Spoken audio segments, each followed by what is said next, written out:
I am Isaiah Reed, 71 years old.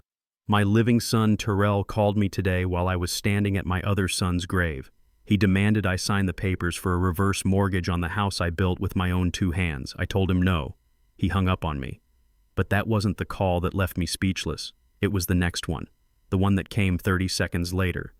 A call from a number I haven't seen light up a screen in 15 years. The number belonging to Andre, the son I buried. He whispered, "Dad, don't trust Terrell." Before I tell you what I did next, let me know in the comments where you are listening to this story from. And hit that like and subscribe button if you believe a father knows his son's voice, even from beyond the grave. The air at Southview Cemetery is always thick. It's that heavy, humid Atlanta air that sticks to your skin and makes your shirt cling to your back. I've been here every Sunday for the past year, ever since I buried Gloria. Her headstone is smooth, polished black marble. Gloria Reed, beloved wife and mother, we will see you in the morning. I traced the engraved letters with my thumb. Gloria was my rock, my 45 years. Next to her is the older stone, the one worn down by 15 years of Georgia rain and pollen. Andre Reed, beloved son, gone too soon. Andre was my firstborn, my legacy. I hate this place. But it's the only place I feel close to them anymore. The silence here is honest. Unlike the silence in my own home. My knees ached as I stood there. 71 years takes its toll. You feel it in your joints. You feel it in the way the world stops seeing you and starts seeing a problem, a burden, an estate to be settled. My phone started buzzing in my pocket. The sound felt like a violation, loud and angry in the quiet. It buzzed again, insistent. I knew who it was. Terrell, my only living son. I looked at Andre's name on the stone. You were the strong one, I thought. You were the one who always understood. I finally pulled the phone out of my pocket and answered. The screen was too bright.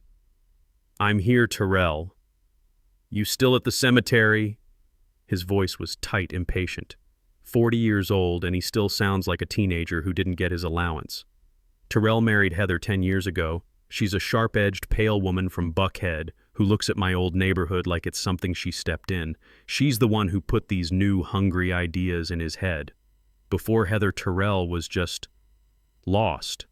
After Heather, he became ambitious. "Yes, son. It's Sunday. I'm visiting your mother and your brother." I heard him sigh on the other end. A dramatic put-upon sound. "Look, Dad, I know this is hard, but we need you to focus. Heather and I need you to focus. Did you look at those reverse mortgage papers I sent over? Focus. Like I'm a failing student." I looked at them, Terrell, and I stared at Gloria's name. "I'm not signing them." The silence on the other end was loud, filled with static. I could hear Heather whispering in the background. She wasn't whispering quietly. She wanted me to hear. "Is he refusing? Tell him he can't refuse. It's not safe." Terrell's voice came back, forced, like he was reading a script she wrote. "Dad, you don't understand. This is a great deal. The market in Atlanta is high. You're sitting on $500,000 of equity. You could be comfortable." Comfortable. I live in the house I built with Gloria in 1978, a solid 4-bedroom brick house in Collier Heights. Back then, it was the neighborhood, our neighborhood. It's paid off. I have my pension from the post office. I have Gloria's life insurance. I am already comfortable. I don't need the money, Terrell. I like my house. "It's not about the money, Dad," he nearly shouted. "It's about security. The neighborhood isn't what it used to be. The house is too big. The stairs are dangerous. What if you fall, Heather and I, we worry. We want to move you into that new luxury senior living community in Midtown. It's got a pool, a nurse on staff." "I don't need a nurse, Terrell. I need my home, the home I built." "It's not a home, Dad. It's a burden. You're rattling around in there all alone. You forget things. You missed paying the water bill last month." He was right about that, but only because he was the one who started managing my bills 3 months ago. He took all the paperwork from my desk, said he'd digitize everything for me to make it easier. I'm starting to think he forgot to pay it on purpose, to build his case, to make me look senile. Terrell, I am not signing the papers. This is my house. It was your mother's house. It was Andre's house. It is not for sale.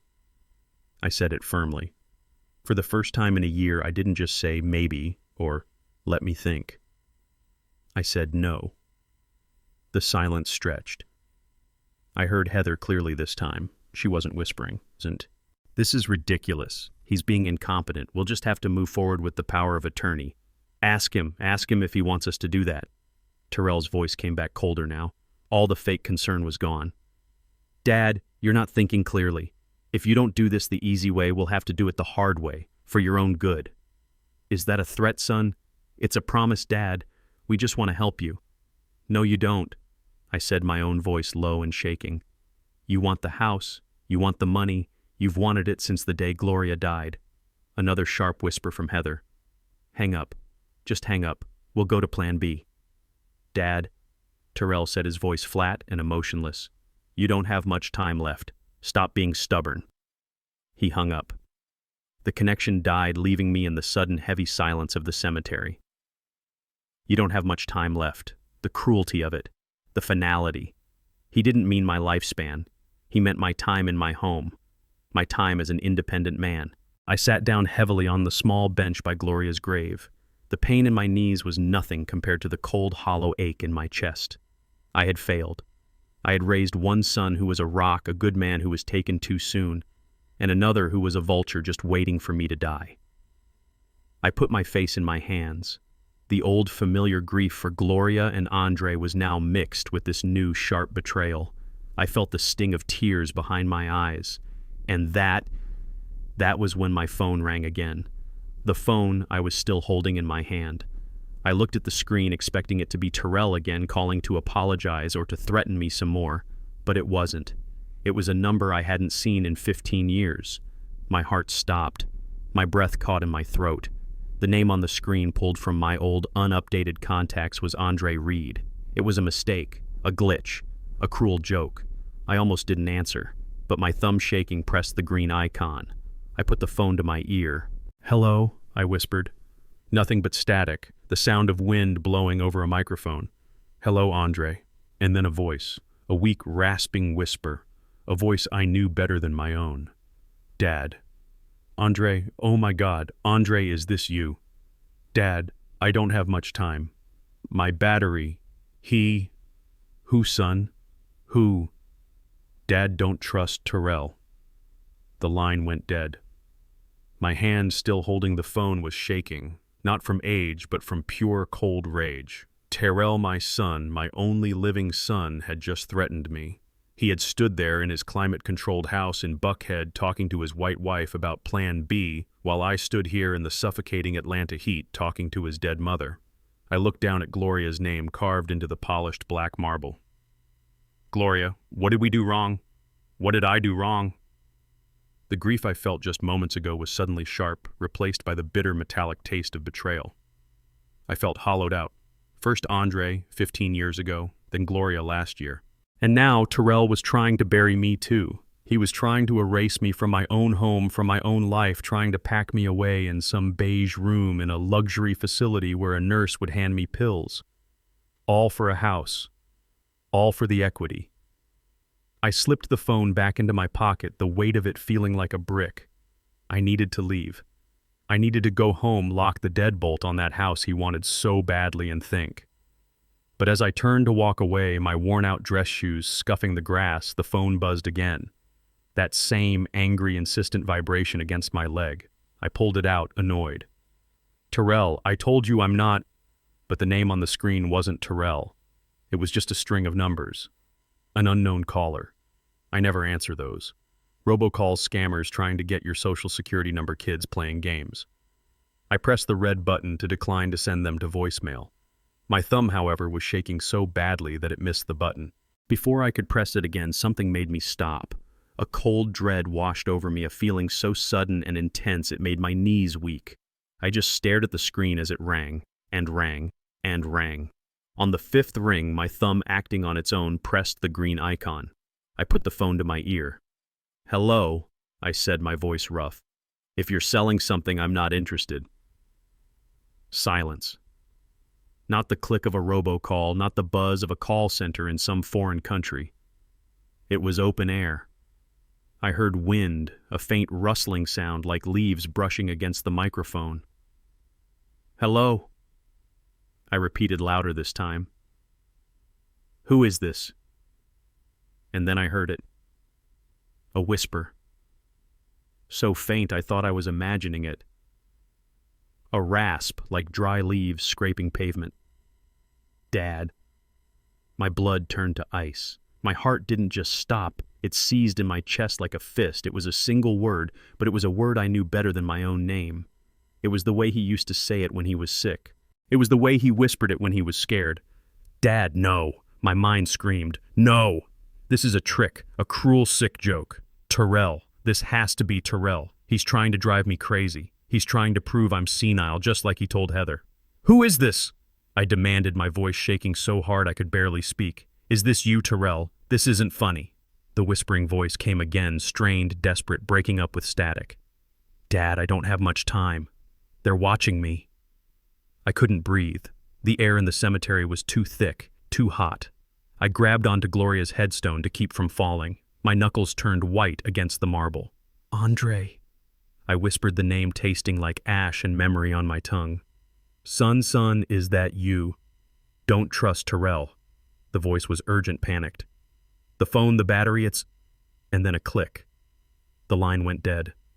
I stood there frozen, the phone still pressed to my ear. The only sound in the universe was the buzzing of cicadas in the trees and the pounding of my own blood in my ears. It wasn't real. It couldn't be real. Grief does strange things to a man. Terrell was right. Maybe I was losing my mind. Maybe I was incompetent. Maybe I was so broken by grief and betrayal that my own mind had conjured the voice of my dead son. I pulled the phone away from my ear, my hand trembling so violently I almost dropped it onto the grass. I stared at the screen. I needed to see. I needed proof that I was crazy. I fumbled with the screen, my thumb slipping. I opened my call log. The last call received. 11:32 a.m. Unknown caller. I stared at it. Just a string of numbers. I was crazy. It was a prank call. It was. And then I watched as the numbers flickered. My phone, trying to be helpful, was searching my old contacts matching the number that had just called. The numbers disappeared, and a name took their place. 2 words that shattered my world into a million pieces. Andre Reed. I staggered back, clutching my chest. No. This was wrong. This was impossible. Because Andre Reed died 15 years ago. He died in a hiking accident up on Kennesaw Mountain, a fall from a ravine. The police report said it was an accident. His body was broken. The coroner said the fall killed him instantly. And Terrell was the one who found him. And I buried him. I remembered the funeral, the gray, rainy day, the smell of wet earth and lilies. I remembered the funeral director, a man named Vance, asking me if I wanted to see him one last time. Terrell, only 25, then had his hand on my shoulder. "Don't, Dad," he'd said, his voice thick with what I thought were tears. "Don't remember him like this. He's in a bad way. The fall, it wasn't kind." I had listened. I was so broken by the loss, so shattered, I didn't want my last memory of Andre to be of his broken body. So the casket stayed closed. But there was one thing I did. One last ritual. Andre loved that phone. It was an old Nokia, one of the first ones that could play music. He loved it. He was buried in his favorite suit, a silver chain I gave him, and that phone. I knew it because I put it there myself. I remembered the feel of the cold, smooth plastic in my hand. I remembered slipping it into the inner pocket of his suit jacket while he lay in the casket. Terrell was standing right next to me, crying or pretending to. I put my hand on the polished wood of the casket lid. "I'll see you in the morning, son," I whispered. And then I nodded to the funeral director. I watched them seal the casket. I watched them lower it into the ground right over there next to where Gloria would one day be. I threw the first handful of dirt on it myself. He was buried with that phone. So how, after 15 years, was my dead son calling me? From a phone that was 6 feet under the ground, warning me about the brother who buried him. My hands were slick on the steering wheel of my old Buick. I do not remember the drive home from the cemetery. I must have run a dozen red lights. The world outside the windshield seemed muffled, like I was underwater. The only sound was the thumping in my chest and that impossible whispered voice. "Dad, don't trust Terrell." I pulled into the driveway I have owned for 40 years. My sanctuary. But it did not feel safe. It felt like the center of the trap. They were waiting for me. I knew they would be. I pushed open the front door. The house was cool, the air conditioning humming, and there in my living room on Gloria's sofa sat Terrell and his wife Heather. They looked up when I walked in, their faces a perfect mask of impatient concern. The coffee table was covered, not with family photos, but with a stack of glossy folders, the reverse mortgage papers. Heather stood up first, smoothing her expensive-looking white pants. She rushed toward me, her smile bright and fake, smelling of sharp chemical perfume. "Dad, you're back," she said, her voice dripping with artificial sweetness. She reached out and touched my arm. I flinched. "Oh, Isaiah, you look pale as a ghost," she cooed, tilting her head. "You see what this big old house is doing to you, the stress of the upkeep. It's draining the life right out of you." She was blaming the house, blaming the brick and mortar I had laid, blaming the rooms where I raised my sons, blaming the memories. She was blaming everything except the real poison in the room. I said nothing. I could not trust my voice. I looked past her, past Heather's plastic smile, and looked at my son. Terrell was still sitting, tapping his pen on the stack of papers. He would not meet my eyes. He was studying the carpet, his jaw tight. "Dad, did you hear Heather?" he asked, his voice low.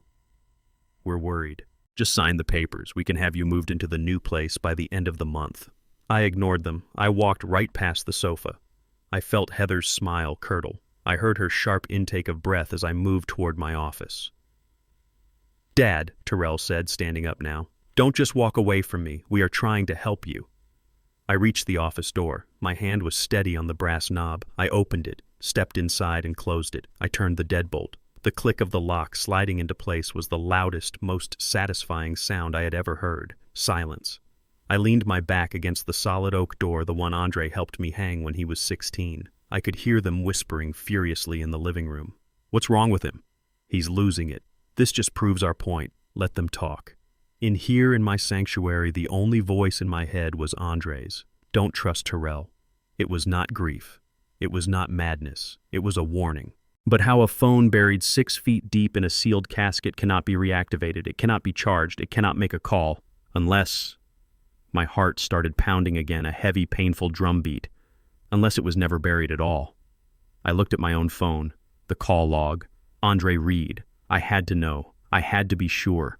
I could not just trust a ghost. I needed facts. My hands were shaking again, but this time with purpose. I sat down at my desk, the one Gloria always said I spent too much time at. I found my wallet. I pulled out my cell phone provider's bill. I found the customer service number. My fingers fumbled on the keypad. I pressed the numbers. A cheerful, recorded voice answered. I navigated the maze. "Press 4 for billing. Press 2 for technical support." Finally, a human voice. "Thank you for calling AT&T. My name is Brenda. How can I help you?" I cleared my throat, trying to sound normal. Trying to sound like a calm 71-year-old man, not someone whose world was tilting off its axis. "Brenda," I said, my voice steadier than I expected. "I need some unusual help. I'm the executor of my son's estate. Andre Reed, he passed away 15 years ago." "Oh, I'm so sorry for your loss, sir." Thank you. The thing is, Social Security is doing an audit. They need to verify that all his accounts were closed. I still have his old phone number on my family plan, even though it's been inactive. I just need you to confirm when that line was officially terminated." It was a good lie. It sounded plausible. Official. "I can certainly check that for you, Mr. Reed. Can you confirm the phone number for me?" I read her the 10 digits, the same 10 digits that had just called me. I heard the clicking of a keyboard on her end. "Okay, sir, I have the account pulled up. Andre Reed, yes, I see it here." Good, I said. "So you can confirm it was shut down 15 years ago, 1 to 5. Brenda paused. The silence stretched. The sound of her typing stopped. "Sir," she said, her voice suddenly different, confused. That's not what I'm seeing here." My stomach clenched. "What do you see, Brenda?" "Well, the account was inactive for a very long time. It was dormant past due since 2010, but it looks like it was reactivated. Reactivated. Yes, sir, 3 days ago. We received a full payment for the outstanding balance. And then, someone added a new prepaid balance of $50 to the account. That's why the line is active right now. My blood ran cold. I felt the sweat break out on my forehead. Brenda. Who paid it? I'm sorry, sir, the payment was made online with an anonymous prepaid gift card. I can't trace it, but the line is definitely active. I hung up the phone. I did not say goodbye. 3 days ago, someone reactivated Andre's phone, and today, it called me. My mind flashed back. 15 years, the funeral home, the smell of lilies and formaldehyde. It was all a blur of grief. I remembered standing by the casket. Terrell, only 25, was next to me. He was in charge of everything. He had dealt with the funeral director, a man named Dr. Vance. Terrell had his arm around me. "Don't, Dad," he had said, steering me away from the open casket before I got too close. "Don't look. The fall, it was bad. It's not him. It's not how you want to remember him." He was crying, or I thought he was crying. His face was buried in his hands. And I, his father, blinded by my own shattering grief, had listened to him. I trusted him. I trusted my living son to handle the burial of my dead one. I nodded. I let them close the casket. I never looked inside. I never saw his face. I never held his hand. I just slipped that phone into the pocket of a suit that might have been empty. I stared at the locked door of my office. I heard Heather and Terrell arguing outside. Their voices were muffled, angry. They were worried about a house. I was worried about something else entirely. A cold, terrifying realization settled over me, heavier than any tombstone. I had no proof my son was dead. I only had Terrell's word for it. I sat in the silence of my office for a long, long time. The only sound was the muffled, angry voices of Terrell and Heather on the other side of the locked door. They were arguing. I could hear Heather's sharp, cutting tone. "He locked the door. See, I told you he's paranoid." And Terrell's frustrated reply, Just give him a minute. He's old. He's confused." Confused, paranoid, senile. A part of me, a small, terrified part, wondered if they were right. My wife was gone. My oldest son was gone. I was alone in this big house. I had forgotten to pay the water bill. I did misplace my keys last week. I am talking about a phone call from a dead man. Maybe the grief had finally broken something inside me. Maybe that fall I took last winter had rattled something loose. Maybe I was just a foolish old man, a burden, a problem to be managed by his loving, practical son. Maybe signing those papers was the right thing to do. Maybe that senior living community was where I belonged. I looked at my hands. They were trembling, but they were also the same hands that laid the brick for the fireplace in the next room. They were the same hands that fixed every broken toy Andre and Terrell ever brought me. They were the hands that held Gloria's when she took her last breath. These are not the hands of a weak man, and they are not the hands of a confused man, and they are certainly not the hands of a poor man. No, I am not senile, and I am not poor. Terrell does not know.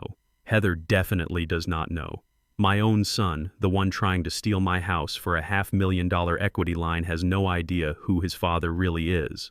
He sees this house. He sees the old Buick in the driveway. He sees my worn-out gardening clothes. He sees the retired postal worker living on a pension. He adds it all up and gets broke old man. What he does not see is the other Isaiah Reed, the man Gloria and I built in secret.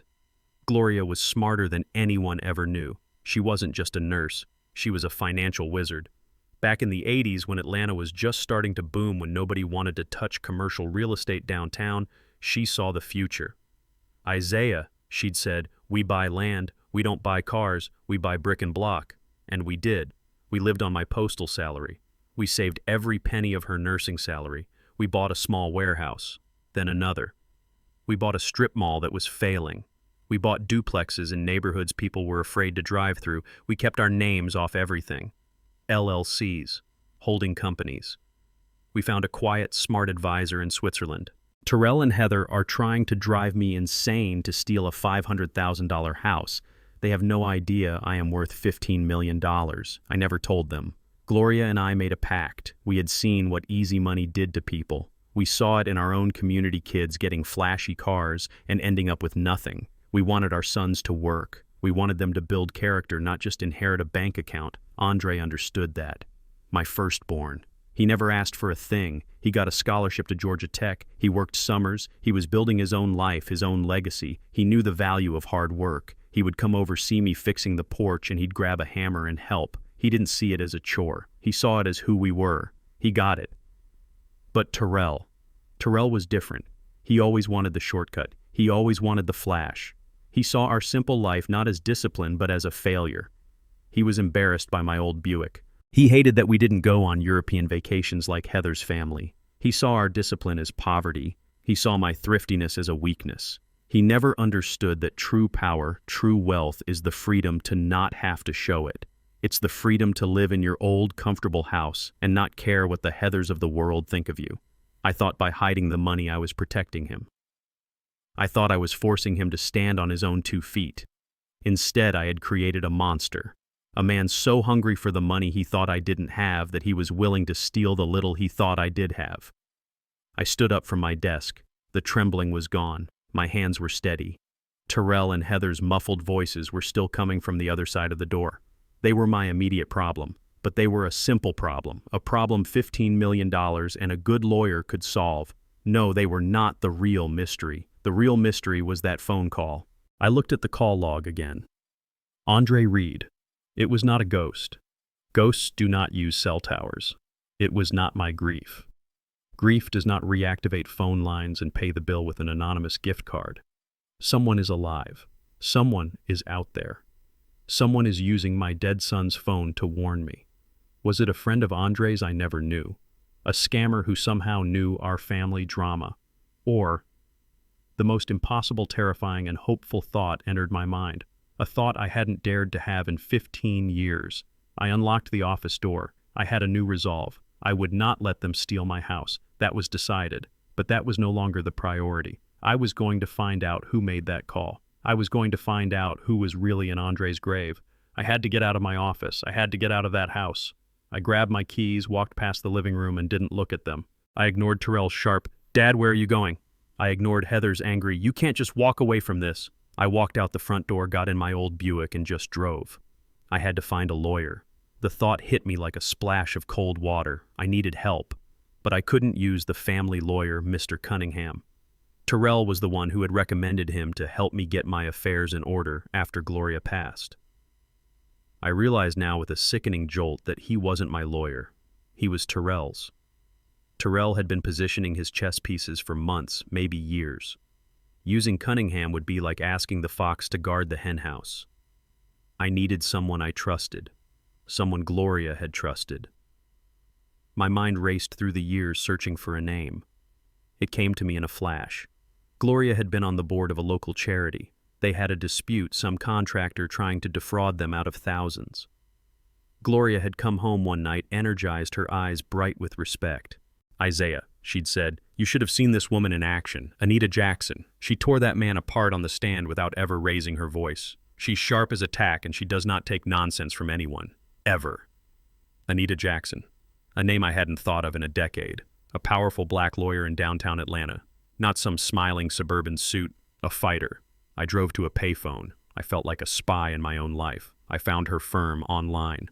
Jackson and Associates. I called the number. I didn't use my name. I said I was an associate of the late Gloria Reed and needed an urgent, confidential consultation regarding a complex estate matter. Her assistant, all business, must have recognized Gloria's name. She cleared her schedule. "Mrs. Jackson can see you at 4 p.m. Come to the back entrance of the building on Peachtree. We value our client's discretion." Her office wasn't what I expected. It wasn't one of those new flashy glass towers where Heather's father worked. It was old Atlanta money. The building had dark wood paneling, thick carpets that muffled every sound, and shelves filled with law books that looked like they had actually been read. Anita Jackson was in her 60s, impeccably dressed in a dark blue suit. Her graying hair was pulled back in a tight, elegant bun. She had eyes that didn't just look at you, they looked through you. She didn't waste time on small talk. "Mr. Reed," she said, gesturing to a heavy leather chair across from her massive desk. "My assistant said this was urgent. and confidential. Please tell me what's troubling you." I sat down, and for the first time in my life, I was about to tell a complete stranger the truth. The truth I had hidden from my own son for 40 years. "Mrs. Jackson," I started, my voice a little unsteady. "My son Terrell and his wife Heather, they are trying to have me declared incompetent." She nodded slowly, her face impassive. "I see this often, Mr. Reed. More often than I'd like. It's called elder financial abuse. They want the house, I presume." "Yes, ma'am," I said. "They want my house. They're trying to force me into a reverse mortgage, or failing that, get power of attorney to move me into a nursing home. They say I'm senile, paranoid, a burden." "And what is the house worth, roughly?" "About $500,000, I replied. "A common ugly story," she said, already pulling a legal pad toward her. "We can file for a restraining order. We can contest any competency hearing. It will be messy, but we can protect your assets." "I appreciate that, Mrs. Jackson," I said, my voice quiet. "But that's not the complex part." She raised an eyebrow, pausing her pen. "They think I'm a retired postal worker. They think I'm living on a pension and Social Security. They think that house is all I have. And it's not." I took a deep breath. This was it. "No, ma'am. That house is a decoy. My wife and I, we invested for decades. My total assets are approximately $15 million, most of it held in offshore accounts and commercial property LLCs." The pen in Anita Jackson's hand stopped moving. She looked up from her pad. Her eyes, those sharp, assessing eyes, finally showed a flicker of surprise. She looked at my worn-out sports coat, my simple trousers, my old polished shoes. $15 million, she repeated. It was not a question. It was a statement. "Yes, ma'am, and my son knows nothing about it. He is trying to destroy my life, trying to steal my home for what amounts to pocket change." Anita Jackson leaned back in her chair. The professional mask was back, but I could see her mind working, recalculating everything. "Well, Mr. Reed, this certainly changes the stakes. This isn't just a simple property grab. This is a high-level conspiracy to defraud." "That's why I'm here," I said. "I need you to protect my assets, lock them down, make it impossible for Terrell or anyone else to touch them." "That is the easy part," she said, already making new notes on her pad. "We can restructure the trusts. We can move the LLCs under a new umbrella. By the time they come looking, there will be nothing to find. But Isaiah..." She used my first name now, and her voice softened just a fraction. "You have to be prepared. When they find out you are not the man they thought you were, it will get much, much uglier. They will be desperate." "I know," I said. "But that's not all. There's one more thing." She sighed. "More than $15 million and a plot to have you committed." "Yes, this is the part that I don't understand. This is the part that makes me afraid, that makes me think I am losing my mind." I pulled out my phone. My hand was shaking again. "This morning at the cemetery, I received a phone call." I explained the call. I told her the name that flashed on the screen. I told her what the voice said. "Don't trust Terrell." Her professional demeanor softened. She looked at me with something approaching pity. "Isaiah, grief can be a powerful hallucinogen. It's possible your son's threats and the stress of this situation..." "I know how it sounds," I interrupted, perhaps too sharply. "I thought the same thing. I thought I was crazy. Until I called my service provider. And until I got this." I went to my call log and found the call from Andre Reed. I hit the button to play the voicemail. The call had been so short, but the disconnected end, the part where he was cut off, had been saved. I placed the phone on her polished mahogany desk. The small, quiet office was silent, and then the recording played, the sound of wind, and that terrible, rasping whisper pulled from the grave. "Dad, I don't have much time. They're watching me. Don't trust Terrell." The phone, pin. The recording ended. The silence that filled the room was heavier, colder than before. Anita Jackson was frozen. She stared at the phone as if it were a snake. She was no longer looking at me like I was a client. She was looking at me like I was a man haunted. "I buried him," I whispered, the confession tearing from my throat. "I put that exact phone in the casket with him myself. I watched them seal it. I watched them lower it into the ground. Anita Jackson slowly pushed her legal pad away. She folded her hands on her desk. The pity was gone. Her eyes were now sharp again, but this time with a different, more dangerous intensity.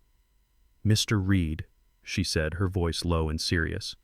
"The reverse mortgage, the $15 million, that's a property dispute. It's a civil case." She tapped her finger on my phone. "But this," she said, "this is something else entirely. This is not a civil matter. This is deeply, deeply disturbing." I left Anita Jackson's office just as the sun was setting over downtown Atlanta. The city lights were coming on, but I felt like I was walking in darkness. That recording, that whisper, "Don't trust Terrell." It was playing on a loop in my head. Mrs. Jackson had kept my phone. "Let my forensics team see what they can pull from that voicemail, Isaiah. Audio signatures, background noise, anything." I agreed. I got in my Buick. For the first time, I felt the age of the car. It did not feel comfortable. It felt like a tomb. I drove home, my hands gripping the wheel so hard my knuckles were white, seeing Terrell's face everywhere. His fake tears at the funeral. His impatience at the cemetery this morning. I did not sleep. I sat in my office, the door locked, staring at the phone on my desk, waiting for it to ring. It finally did at 9 a.m. It was Anita. Her voice was all business, no emotion. "Isaiah, I have the preliminary file from 15 years ago." I braced myself. "My team worked through the night," she said. "The official police report is thin, very thin." "Very... What do you mean thin?" "It means they closed the case fast. Accidental death by fall. No toxicology report was ever ordered, and no autopsy was ever requested." My stomach tightened. "No autopsy?" "No." Which brings me to the death certificate. It was signed by a Dr. Elias Vance, the county coroner at the time. "Vance," I repeated. I remembered that name. A shiver went down my spine. I had not thought of him in years. "He retired to Florida right after that." "He did," Anita said, her voice sharp. "But that's not the interesting part. The interesting part is who signed as the primary witness on the police report. The only witness, Isaiah. The only person who saw anything." I knew the answer before she said it. The word caught in my throat. "Terrell." "Terrell Reed," she confirmed. "He told police he and Andre had gone for a hike. He said he went ahead on the trail, and when Andre didn't catch up, he went back. He said he found him at the bottom of the ravine. He was the one who found the body. He was the only one who saw what happened." I closed my eyes. Terrell. My living son. The only person who saw my other son die. My mind went spinning back 15 years ago. Back to a time when this house was full. Back when Gloria was still alive. Andre was 27 then. He had just finished his engineering degree at Georgia Tech. He was my pride. He was quiet, responsible, hard-working. He was the one who mowed the lawn without being asked. He was the one who sat with Gloria and helped her with the bills. He was solid. He was like me. Then there was Terrell, 25.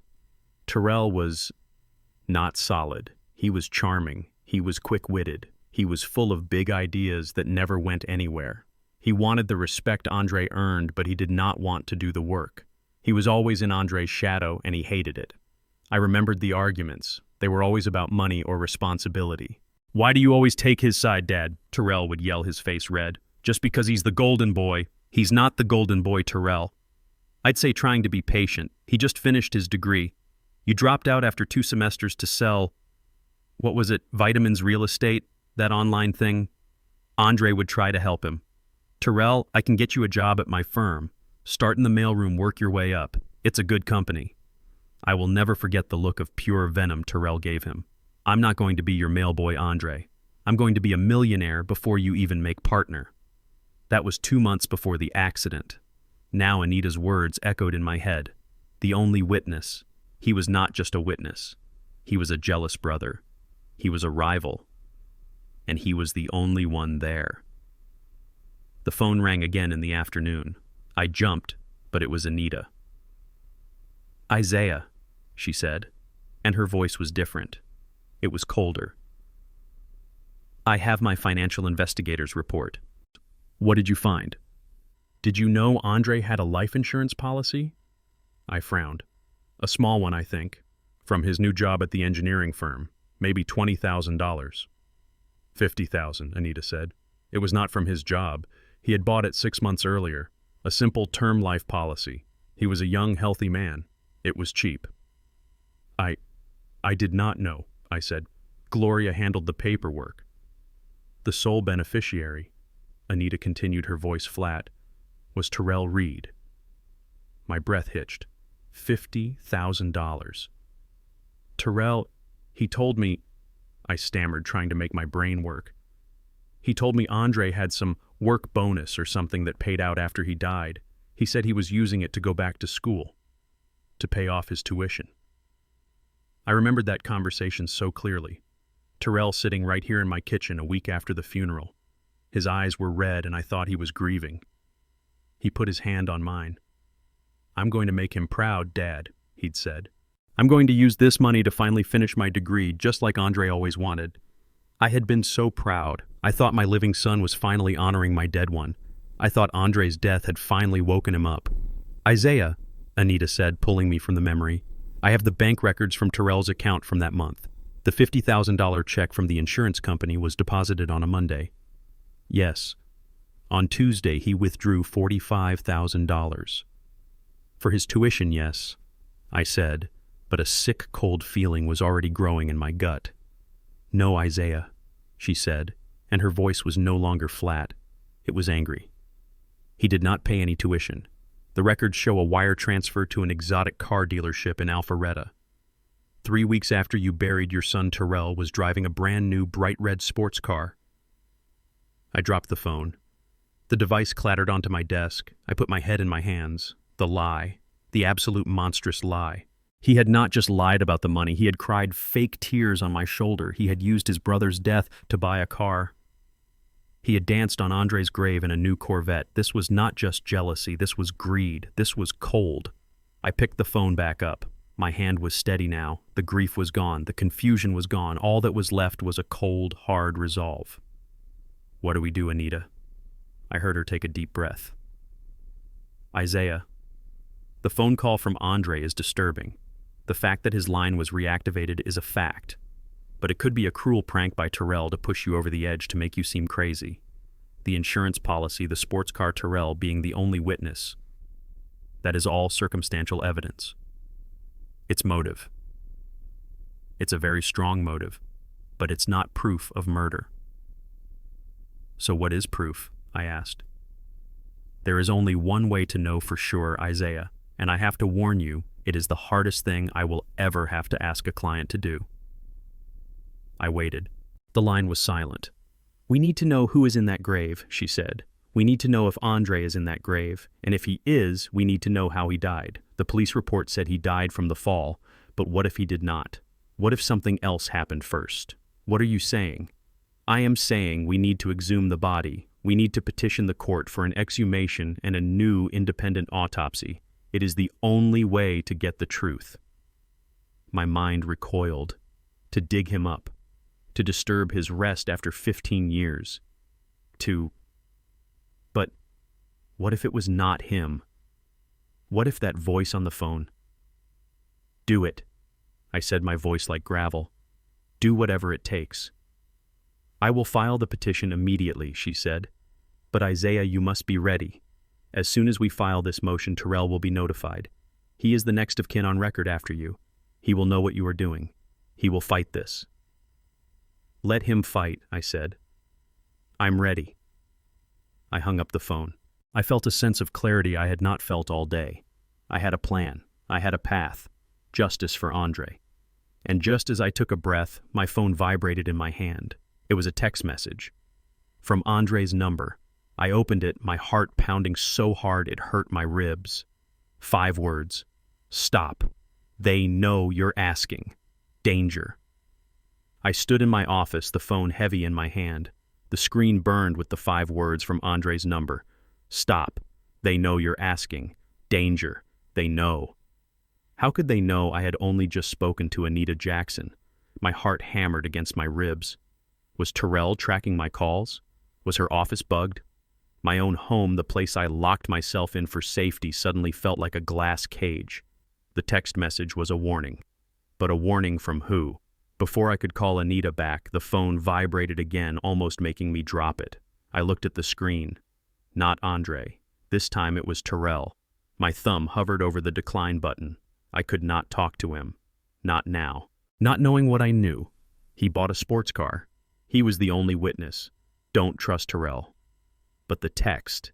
Danger. If they knew I was asking, they would accelerate their plans. If I ignored his call, it would confirm their suspicions. I had to answer. I had to play the part of the confused, grieving father. I took a deep breath, trying to force the tremor out of my voice. I pressed the green button.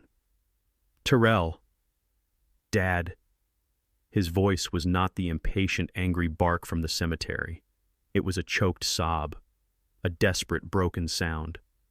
Dad, thank God. I've been calling. I was so worried. I said nothing. I let him talk. Dad, I can't do this anymore. He sounded like he was weeping. I heard him take a ragged breath. I have to tell you. I have to tell you the truth. I've been living a lie, Dad. For 15 years. My blood ran cold. He is going to confess. Right here on the phone. Was it this easy? What lie, Terrell? I asked, my voice barely a whisper. It's about Andre, Dad. He let out another gut-wrenching sob. It was a perfect performance, the kind of performance that buys you a $45,000 sports car. It wasn't an accident. What they said the fall, it wasn't an accident. My hand tightened on the phone. Here it comes. What do you mean, Terrell? What happened? Oh God, Dad, this is going to destroy you, but you have to hear it from me. He paused as if gathering the courage. Andre, he jumped, Dad. He didn't fall. He jumped. I was silent. The world stopped. Jumped. He left a note, Terrell cried. I found him. I found him at the bottom of the ravine, and the note, it was right there. He was in some kind of trouble, Dad. Money trouble. He was ashamed. He couldn't face you. He couldn't face Mom. This was new. This was a lie I had not anticipated. A lie so cruel, so perfectly designed, it almost took my breath away. He was trying to poison the memory of my son. He was trying to rewrite Andre's character, turning my responsible, hard-working boy into a coward who ran from his problems. A note? I said, my voice dangerously quiet. You never told us about a note. I burned it, Terrell shouted, his grief sounding completely authentic. I burned it right there. I couldn't let you see it. I couldn't let that be your last memory of him. And the shame, Dad, in our community. I couldn't let people say your son that he did that. So I lied. I told the police he must have slipped. I told everyone it was a tragic accident. I've been carrying this horrible secret for 15 years, just to protect you and Mom. I saw the trap. It snapped shut in my mind with perfect, cold clarity. This was not a confession. This was a counter move. He knew. He knew I was digging. He knew I had contacted a lawyer. He knew I was questioning the accident, how maybe Heather had seen me. Maybe they were tracking my calls. It did not matter. This lie was brilliant. It was designed for one purpose: to stop the exhumation. If I believed Andre took his own life, I would never agree to dig up his grave. I would want to let him rest in peace. I would want to protect his secret. Terrell was giving me a new story, a story just as painful as the accident, but one that sealed the grave forever. He was locking the truth 6 feet underground with a lie about shame. And the phone call, the call from Andre. This lie would explain that too. Terrell would just have to say, "See, Dad. You're so stressed you're imagining things. You're feeling guilty. You're hearing ghosts." He was building my senility case right in front of me. My rage was so cold and so pure it almost felt like peace. I knew exactly what I was dealing with. Not just a thief, not just a vulture, a monster. A cold, calculating monster who was now desecrating his brother's memory to cover up a murder. I had to play my part. I let out a shaky breath. I forced a sob into my own voice. "Terrell, my God, why didn't you tell me?" "I was trying to protect you," he insisted. "I still am." But now I hear you're talking to lawyers, you're asking questions. Dad, please, let him rest. Don't dig this up. Don't bring this shame on our family. There it is, the real reason for the call. I don't know what to think, I stammered, playing the part of the broken old man. My mind, it's all a blur. I know, Dad, I know, he said, his voice lowering, becoming gentle, conspiratorial. Listen, I can't talk here. She's upset, she doesn't understand. Can you meet me? Meet you where? Let's go to the old cabin, Andre's place, up by the lake, just you and me, like we used to. We can talk, really talk. I'll tell you everything. I need to tell you everything. Andre's cabin, the place Andre had built by hand, the place he loved, of course, isolated, no neighbors for miles.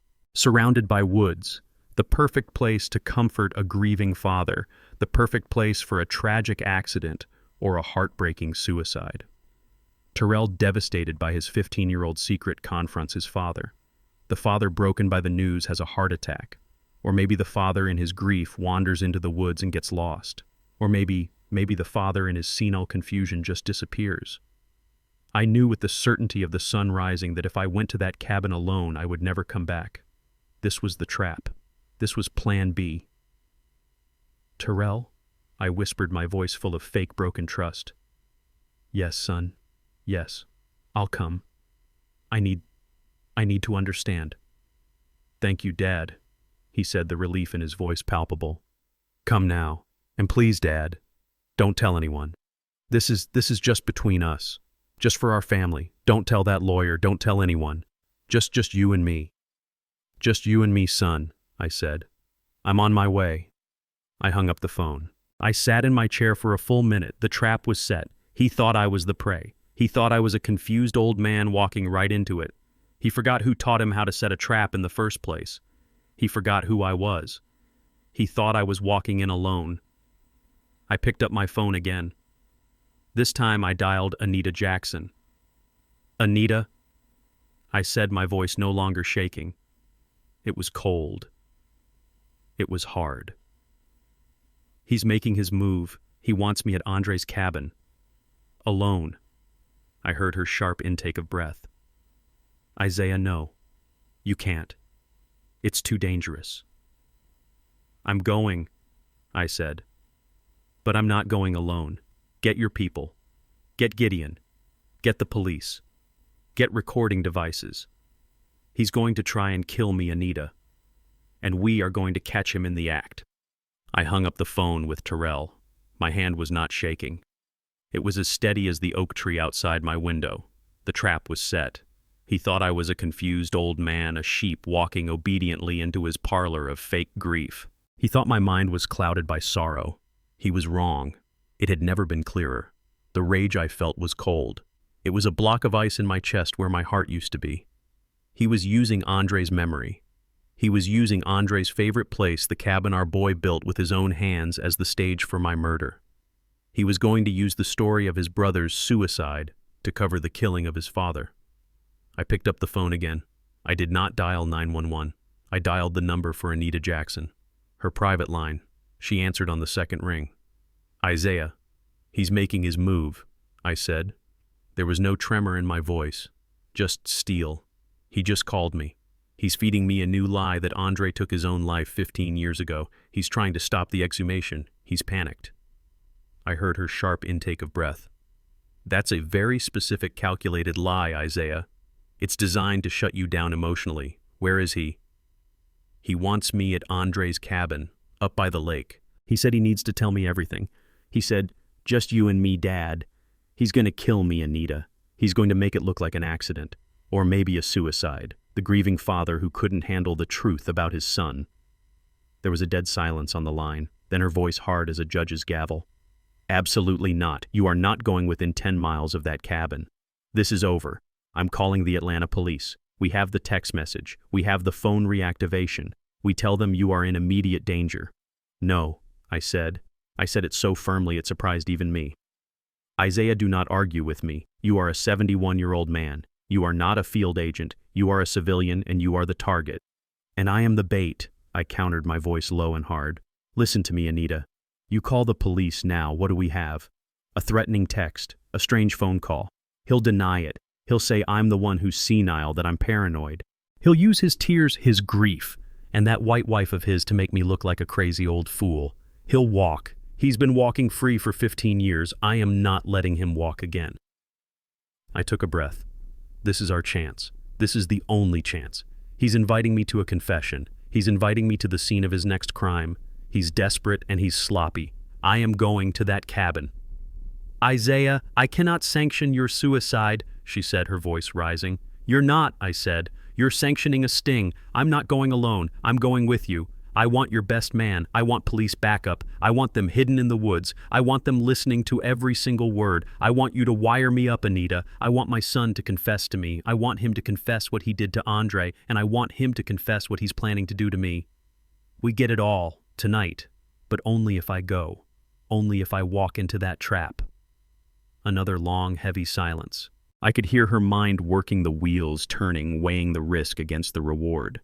She was a strategist. She knew I was right. This was the clean cut. This was the kill shot. He'll be expecting you to be broken, she said, thinking aloud. He'll be expecting you to be weak, emotional, confused. And that, I said, is exactly what he's going to get. I'll be the most convincing, grief-stricken old man you've ever seen, right up until the moment the cuffs snap shut. She let out a long, slow sigh. God help me, Isaiah, you're crazier than he is.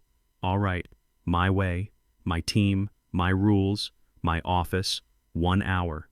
Do not be late, and do not under any circumstances talk to Terrell or Heather again. Not one word. Am I clear? Crystal, I said, and hung up. I drove to her office, the back entrance like before. This time the mood was different. The air was electric. She was not alone. Standing by the window looking out over the Atlanta skyline was a man. He was tall, about 6'3", and built like a linebacker. He wore a simple polo shirt and jeans, but he had the kind of stillness that you only see in professional hunters or professional soldiers. He turned as I entered. His eyes were calm, intelligent, and missed nothing. Isaiah Reed, Anita said. This is Gideon. He's the best private investigator in the state of Georgia. He's ex-APD, ex-Ranger. He'll be running point on this. Gideon, this is our client. Gideon walked over. He did not smile. He just nodded once, his handshake firm and dry. Mr. Reed, Mrs. Jackson tells me you're walking into the lion's den. The lion thinks I'm a lamb, I said. That's our advantage. A flicker of respect in his eyes. Maybe so. Let's get you dressed. He opened a small, hard black case on Anita's conference table. It was filled with electronics.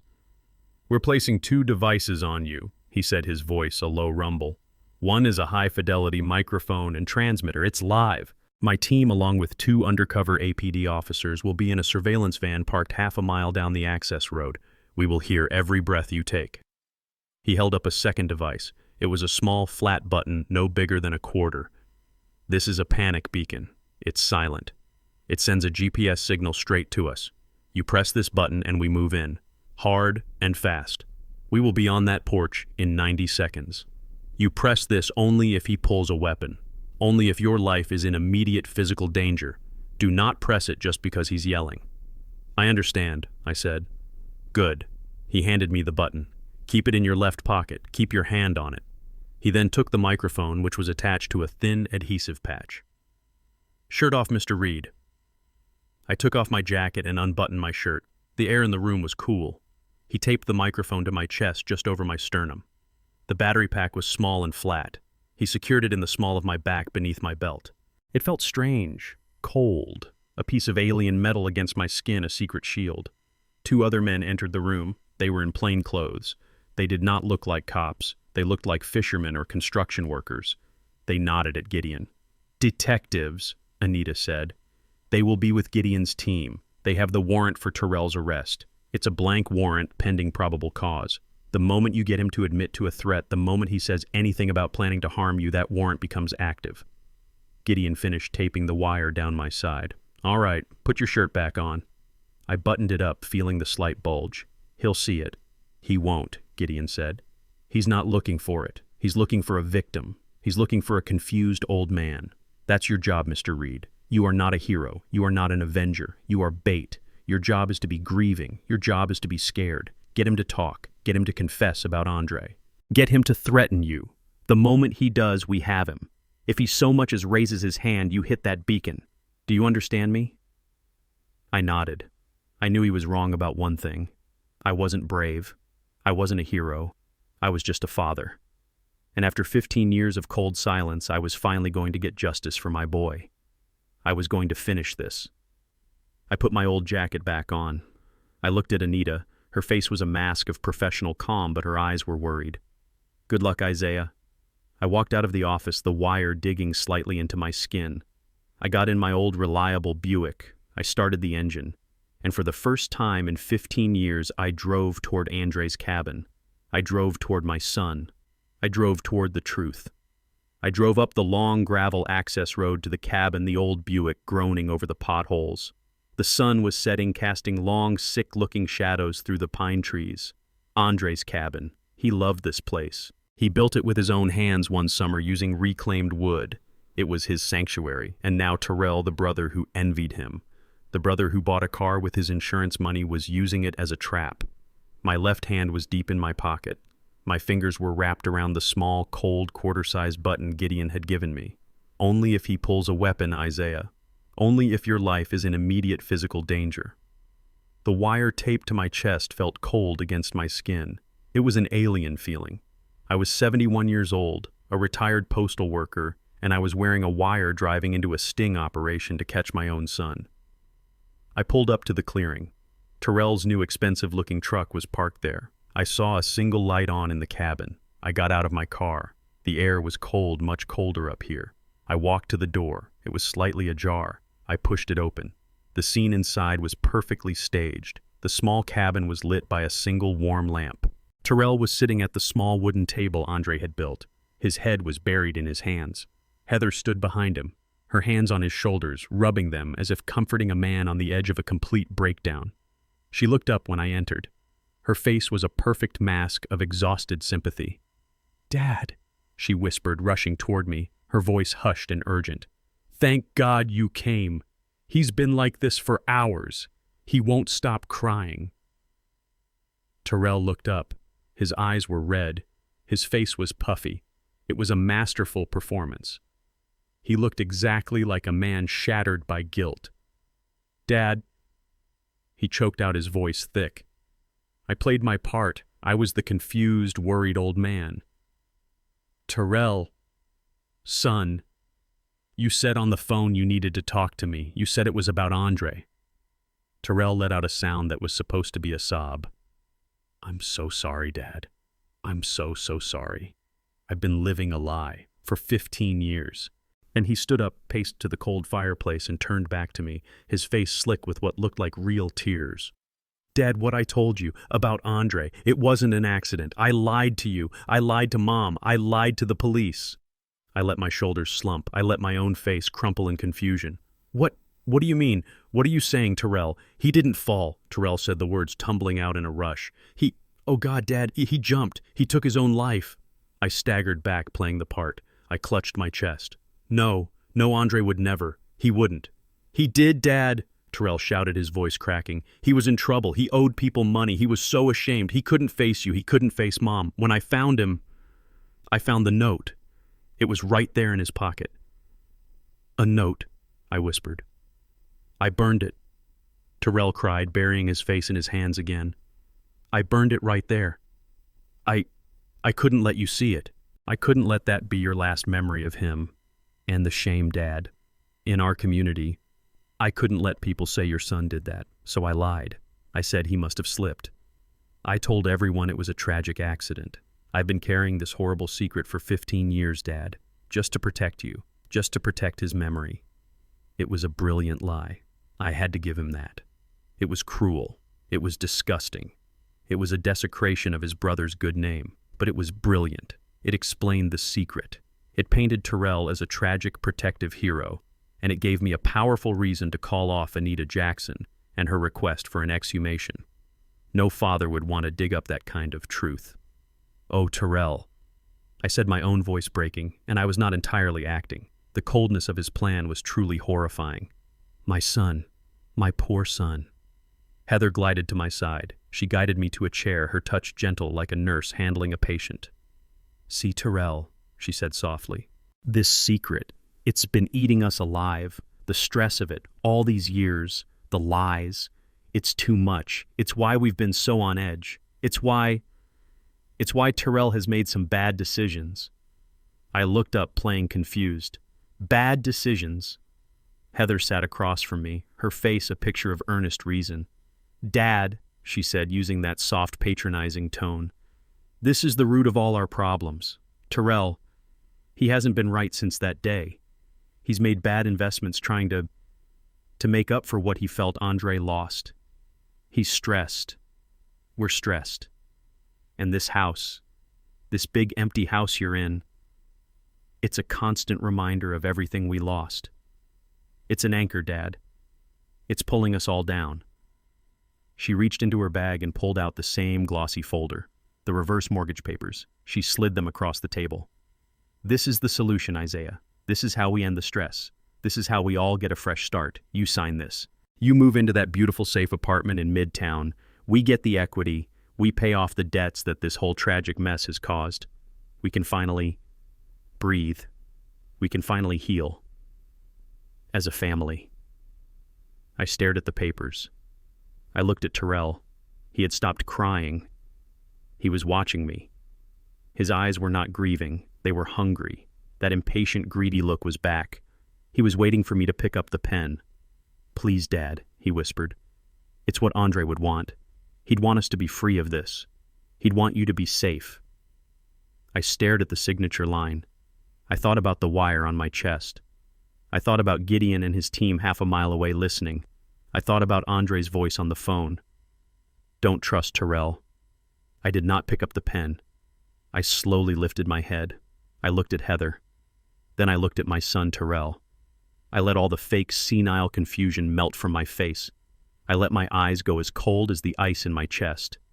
You're lying, Terrell. The shift in the room was instant. The air went from thick with fake grief to thin and sharp with sudden panic. Heather's smile froze. Terrell's jaw dropped. What did you say, Dad? You're confused. The shock. I repeated, standing up slowly. You are lying. They both stood up with me, startled by my sudden energy. Andre did not take his own life. I said, my voice low and clear. And he did not have an accident. I pointed my finger right at Terrell's chest. You were the only one on that mountain, son. You were the only witness. You cashed his $50,000 life insurance check. And you bought a bright red sports car 3 weeks after you buried him. Heather's face went completely white. How do you know that? She gasped. Who told you that? Terrell lunged forward. You've been digging that lawyer, you crazy old man. You're making things up. He is senile. Heather shrieked, her voice high and shrill. Terrell, he's just babbling. What is this senile old fool talking about? Senile old fool, I repeated. I let out a dry, hard laugh. It was a sound they had never heard from me. That's what you've been counting on, isn't it? That I'm just a poor, confused old man living on a pension. That this house is all I have. I shook my head. And this senile old fool is tired of pretending to be poor. They stared at me confused. The threat hadn't landed. They didn't understand. So I showed them. I pulled out my own phone. I hit the number 1 on my speed dial. I put the phone on speaker. It rang once. A crisp, professional voice answered. Jackson? Anita? I said, my voice loud and clear in the small cabin. It's Isaiah Reed. Are you listening? Is your team listening? Terrell and Heather froze. Loud and clear, Isaiah. Anita's voice came through the speaker. We hear everything. What is the situation? The situation is, I said, looking right at my son Terrell Reed and his wife Heather Reed are right here in this cabin. They have presented me with fraudulent mortgage documents, and they are attempting to coerce me into signing away my home based on a fabricated story about my dead son's suicide. Terrell let out a roar of pure animal rage. You old bastard, you set us up! Heather screamed and lunged, not at me, but at the phone. She slapped it out of my hand, her nails scratching my skin. The phone hit the far wall and shattered the call with Anita dying instantly. It did not matter. She was too late. The other wire, the one taped to my chest, was still live. Gideon and his team were still listening. Terrell's face was purple. The mask was gone. The loving, grieving son was gone. All that was left was the monster. "You do know," he yelled. "You know everything, you stupid, stupid old man. I should have finished you 15 years ago, right after I finished Andre." There it is, I thought. We got it, Gideon. Heather ran to the cabin door. She did not unlock it. She threw the heavy iron deadbolt. The thud echoed in the small room. She turned around, her face twisted with a hate I had never seen. "He's right. You know too much. You are not walking out of here." Terrell kicked the table over. The papers scattered. He went to his hiking pack, the one he said was for safety. He ripped it open. He pulled out the coil of nylon rope.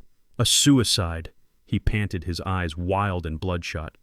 "That was my first story. It's still a good one.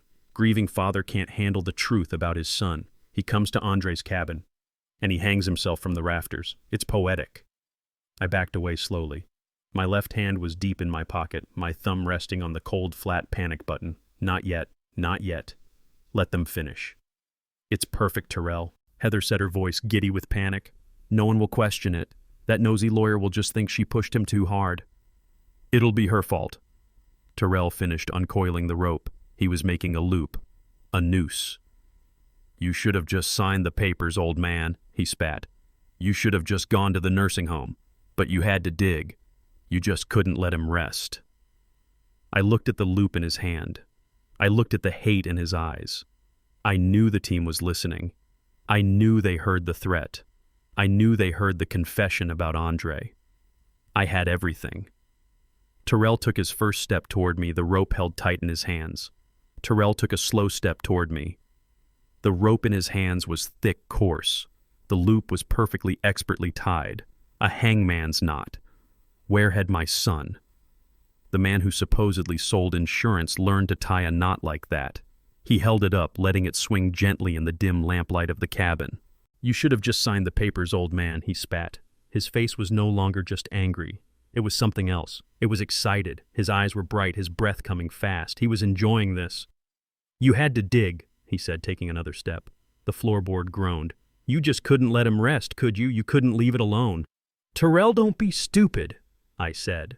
My voice was shaking, but I did not care. My left hand was deep in my pocket, my fingers cramping around the small, cold, quarter-sized button Gideon had given me. "Not yet.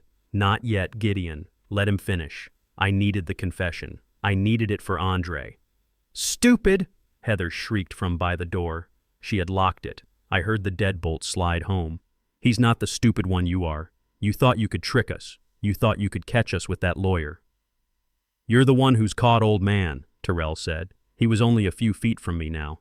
I could smell the sweat on him, the sour animal smell of panic and rage. "It's poetic, really. Grieving father can't handle the truth about his son." He looked up, his eyes calculating the position of the heavy wooden beam above my head. "He comes to Andre's cabin, and he hangs himself from the rafters. It's clean. It's tragic." My back hit the rough-hewn wall of the cabin. There was nowhere else to go. "Terrell, please," I begged. "This part was not acting. He's your brother. I'm your father." "Andre was a fool," he roared, his face purple with a rage 15 years in the making. "And you were always his father. Never mine. You gave him everything. You loved him more. I gave you everything I had." "You gave me nothing," he screamed. "Just a life in his shadow." "Well, I'm out of the shadow now, old man." He raised the rope. He was lunging. This was it. He was pulling the noose open with both hands. My thumb jammed down on the panic button. Now Gideon. Now. I squeezed my eyes shut, bracing for the impact, for the rope, for the end. But the sound that came next was not Terrell's voice. It was the sound of splitting wood. A deafening, explosive crack that shook the entire cabin. It was not a gunshot. It was an impact. The heavy oak door Andre had installed, the door Heather had deadbolted. It shuddered in its frame. Terrell stopped. He froze, the rope held high, his head snapping toward the entrance. Heather screamed a sound so high-pitched it barely sounded human. "What was that?" she shrieked. "Terrell." Another crack, louder this time. The deadbolt, the solid iron bar, shot out of the wood casing like a bullet and clattered across the floor. A third impact, a heavy, solid thud, and the entire door ripped off its hinges, falling inward onto the floor with a crash that shook the dust from the rafters, and a man was standing in the doorway. He was not Gideon. He was not one of the undercover cops. He was a stranger. He was tall, maybe 6'3", built solid like a brick wall. He was wearing dark, muddy jeans and a worn-out flannel jacket. The dim cabin light caught the side of his face. His beard was thick and unkempt. And a scar, a terrible, jagged white scar, ran from his left temple all the way down to his jawline, pulling his eye slightly. He just stood there, breathing hard, framed against the dark woods outside. Heather backed away from the door, her hands clapped over her mouth, her eyes wide with terror. "Who are you?" she shrieked. "Who the hell are you? Get out! Get out!" Terrell was frozen. He lowered the rope slowly, his eyes wide, staring at the stranger with a look I could not read. It was not just fear, it was recognition. "You," Terrell whispered. The word was so quiet I barely heard it. "It can't be." The stranger took one step into the cabin. The floorboards groaned under his weight. He looked past me. He looked past Heather.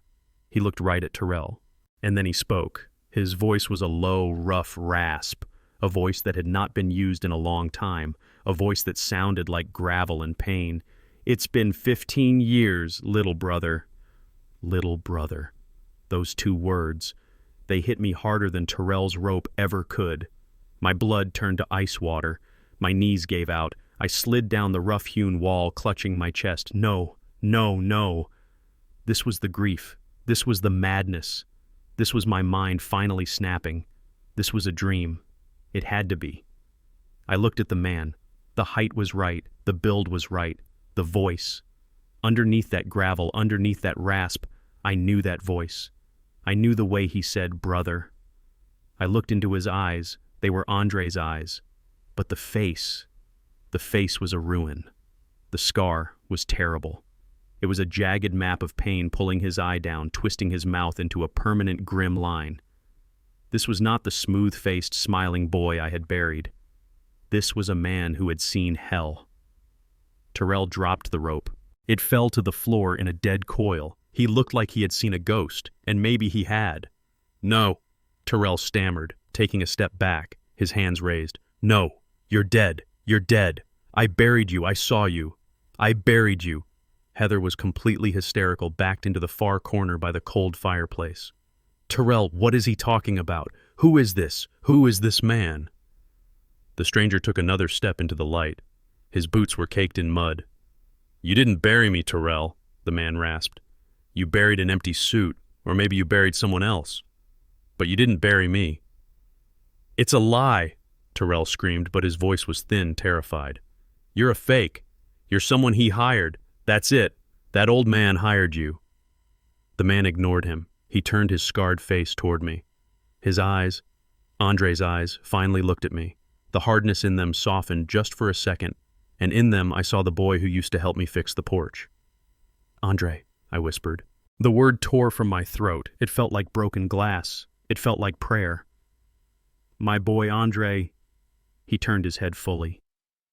"Dad," he rasped. "I'm sorry I'm late."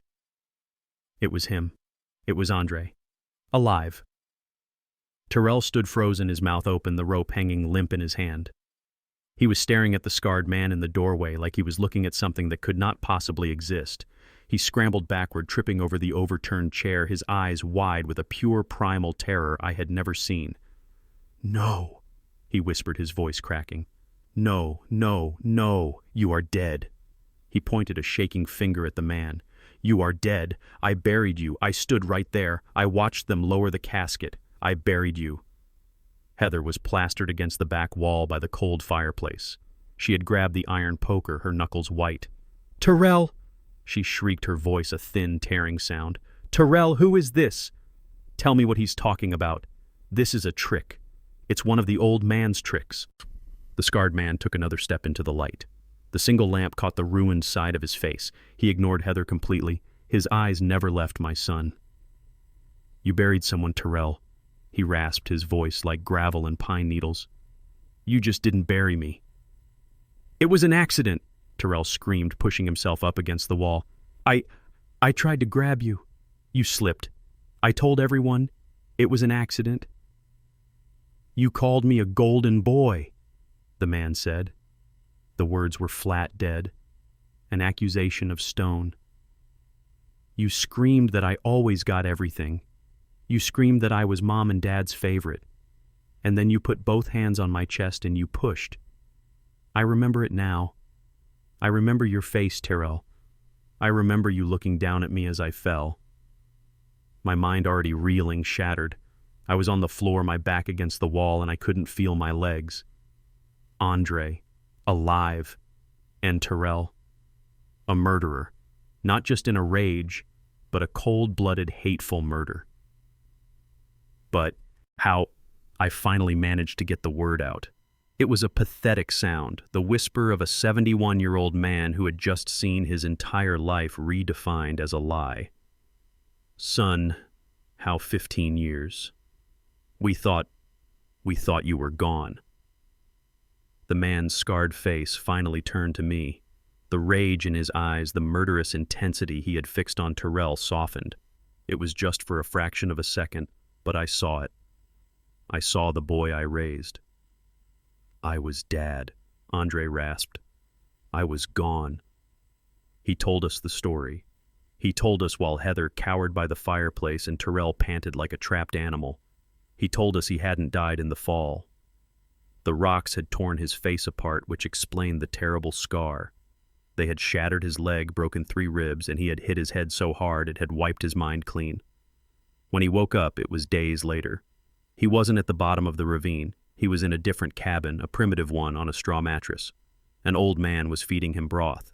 His name was Elias, Andre said, his voice rough. A Vietnam vet, a hermit, lived off-grid miles from anyone. He was checking his traps when he found me. He said I was more dead than alive. He set my leg himself. He stitched my face together with fishing line. He saved my life. He paused, and the pain of that memory was visible in his eyes. But he couldn't save this. Andre tapped his scarred temple. I didn't know who I was, Dad. I didn't know your name. I didn't know my name. For 15 years, I was just River. That's what he called me, because that's where he found me. I lived up there with him. I learned to hunt, to fish. I helped him. The world, you, Mom. It was all just a black hole. A total empty blank. I put my hand over my mouth. Gloria. She had died not knowing. She had died of cancer, grieving for a son who was alive only miles away in the same woods. The cruelty of it was bottomless. Elias died last winter, Andre continued. Old age. He left me his cabin, his truck. It was the first time I was truly alone in 15 years. I started driving into town for supplies. Seeing people. Hearing things. Nothing. I was just this man with a scarred face and no past. Then, 6 months ago, I was in a hardware store in Marietta, and I heard a man laughing. A loud, braying laugh. I knew that laugh. I had heard it at my own dinner table for 40 years. Terrell's laugh. It was him, Andre said, his eyes locking back on Terrell. He was talking to Heather, bragging about some deal he was closing. He looked soft, successful. He was complaining about the price of lumber, and when I saw his face, it was like a dam broke in my head. 15 years, Dad. 15 years came rushing back. The ravine, the fight, his hands on my chest, him looking down at me, not with fear, not with panic, with satisfaction. I remembered it all. I didn't confront him, Andre said, his voice dropping. I followed him. I watched him for months. I watched him come to your house, Dad. I watched him bring those papers. I saw him bullying you. I saw him treating you just like he used to treat me, like something in his way, like an obstacle. I needed proof. I needed to know what he was doing. 2 weeks ago, I broke into his garage. Not the house, the garage. He has a big metal safe in there. I figured he kept his money in it. I got it open. Andre paused, his scarred face twisting in disgust. But there wasn't much money, Dad. It was full of trophies. Old report cards of mine, all A's. Your Father of the Year plaque from the post office. And this. Andre reached into the pocket of his flannel jacket. He pulled it out. My breath caught in my throat. It was the old silver Nokia phone. My phone. The phone I thought I had put in his casket. He didn't bury it, Andre said, his voice thick with a rage that matched my own. He kept it. He kept it in his safe for 15 years, like a souvenir, a trophy of the day he finally won. But the casket, I whispered. My mind was scrambling, trying to put the pieces together. Terrell, the funeral, I was there. The casket was closed, but it was heavy. Who did we bury Terrell? Terrell was pressed against the wall, shaking his head, his face a mask of pale, sweaty terror. No, no, no. He knows, Andre said, taking a step toward his brother. Don't you, Terrell. You paid off Dr. Vance at the funeral home. I found the bank transfer in your old files, $10,000, for special services. Andre looked back at me, his eyes full of a sadness that broke my heart all over again. Dad. Dr. Vance was the county coroner. He had access to the morgue. John Doe's, homeless, people with no family. He let the truth hang in the air. Terrell didn't bury me. He bought an anonymous body, Dad. He put it in my suit, and he had a closed casket funeral. We didn't bury Andre Reed, we buried a stranger. We have been visiting the grave of a stranger for 15 years. The truth was too much. Heather in the corner finally understood. She looked at Terrell, her eyes wide with a new, different kind of horror. You murdered him, she whispered. You told me it was an accident. You lied to me. That was what finally broke him. Not my pain, not Andre's return, but his wife's accusation. Terrell snapped. The fear in his eyes was gone, replaced by the pure cornered animal rage I had seen 15 years ago. He did not look at Heather. He did not look at me. He let out a low animal roar and launched himself at Andre. This time I'll finish the job. I'll kill you for real. He slammed into Andre. They crashed against the small wooden table, splintering the legs.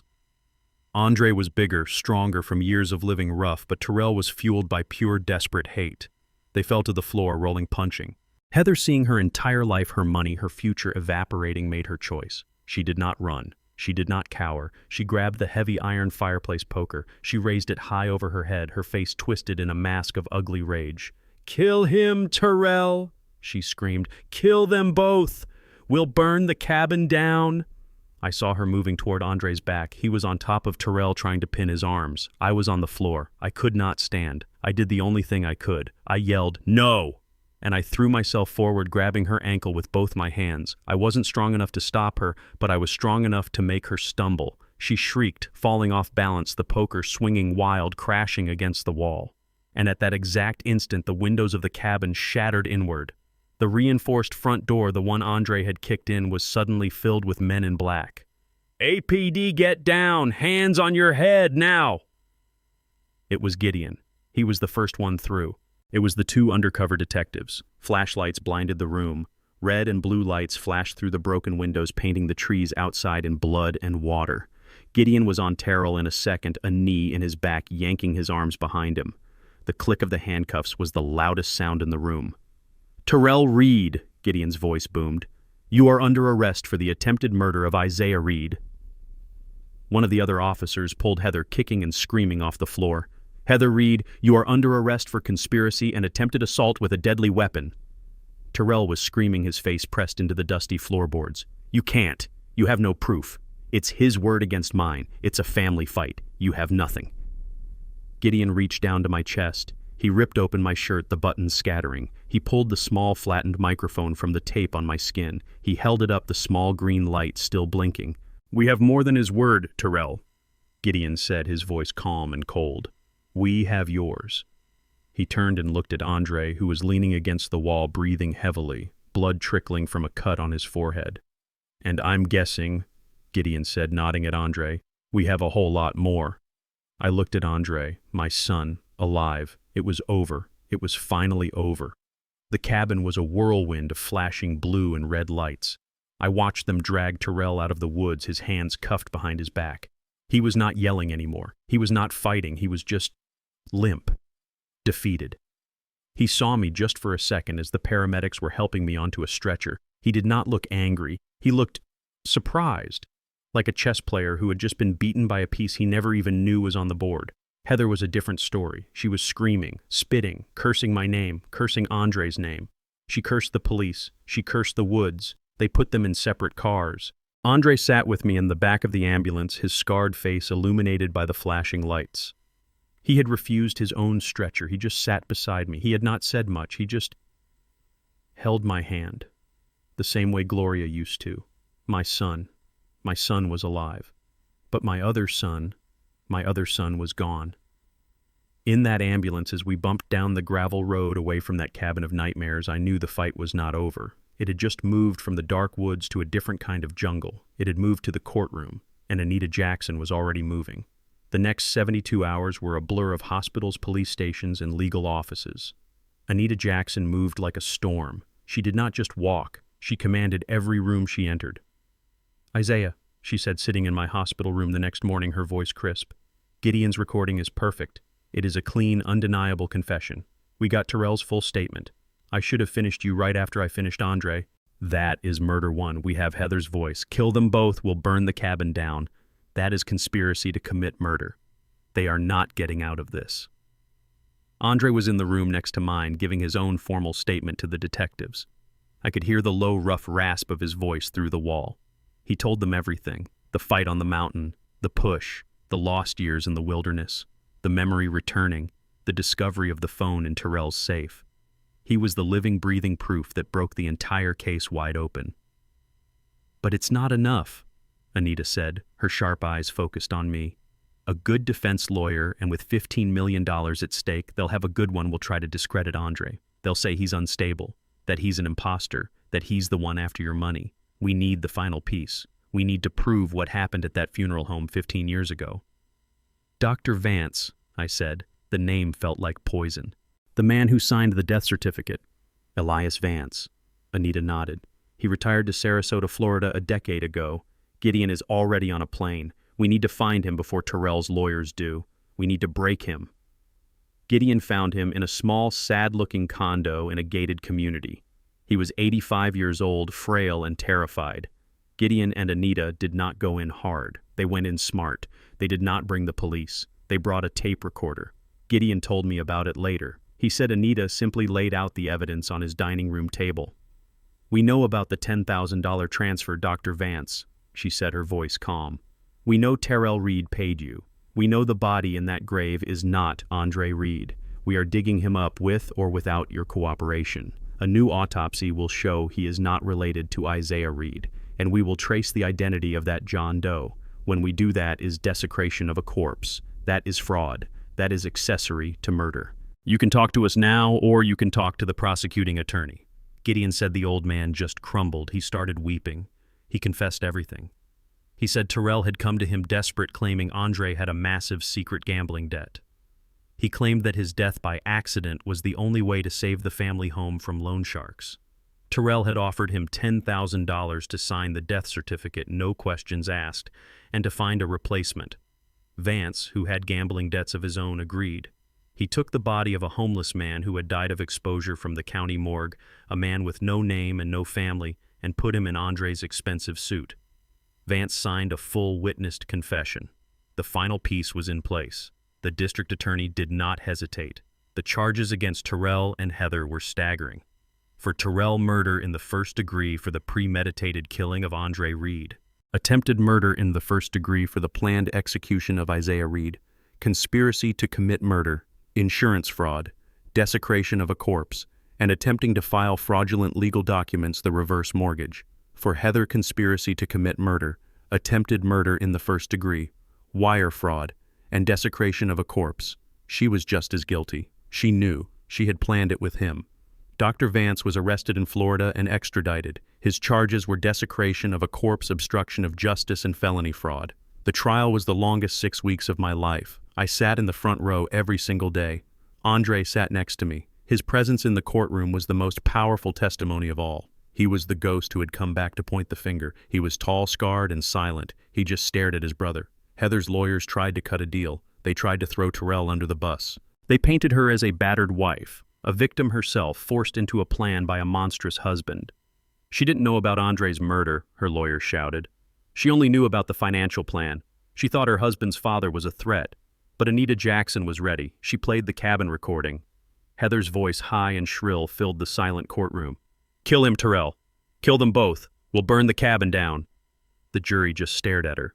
The battered wife defense evaporated in that single hateful shriek. Then it was Terrell's turn. His lawyer, a flashy man in an expensive suit, tried to paint me as the villain.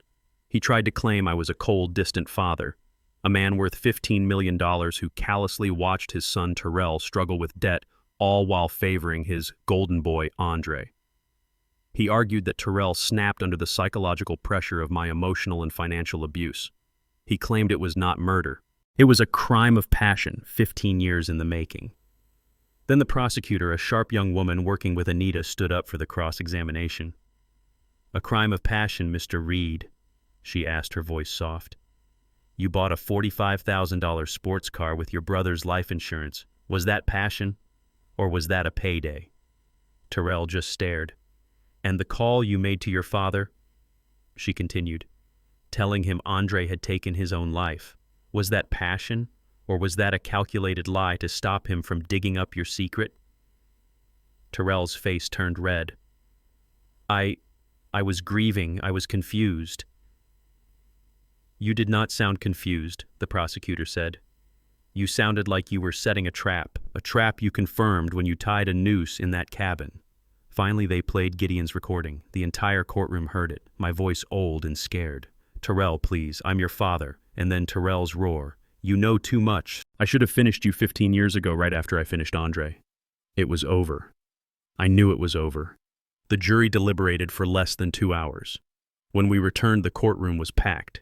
The air was thick. I could hear my own heart beating. The court officer's voice was loud. "On the charge of murder in the first degree for the death of Andre Reed, how do you find guilty?" Andre's hand found mine. His grip was like iron. "On the charge of attempted murder in the first degree for Isaiah Reed, how do you find guilty?" "On the charge of conspiracy to commit murder, how do you find a guilty?" One by one they read the charges. Fraud, desecration of a corpse. Guilty, guilty, guilty.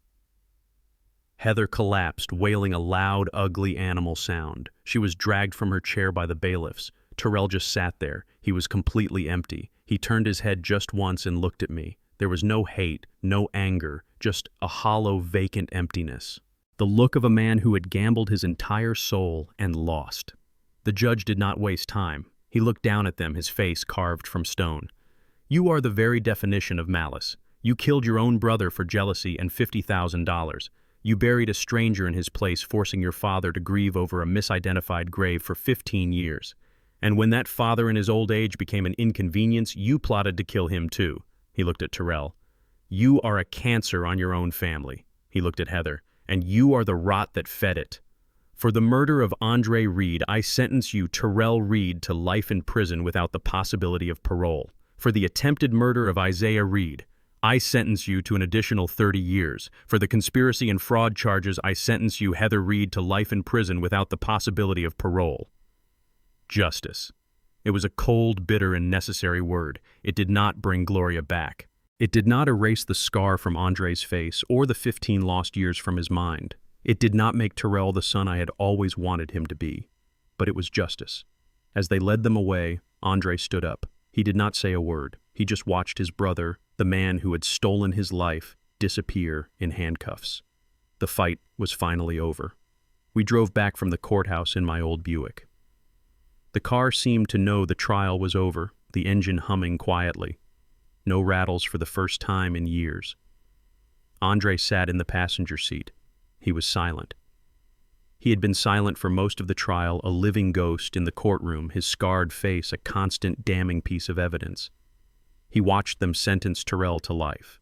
He watched them sentence Heather to life. He did not cheer. He did not cry. He just watched. I parked the car in the driveway Terrell had tried to steal.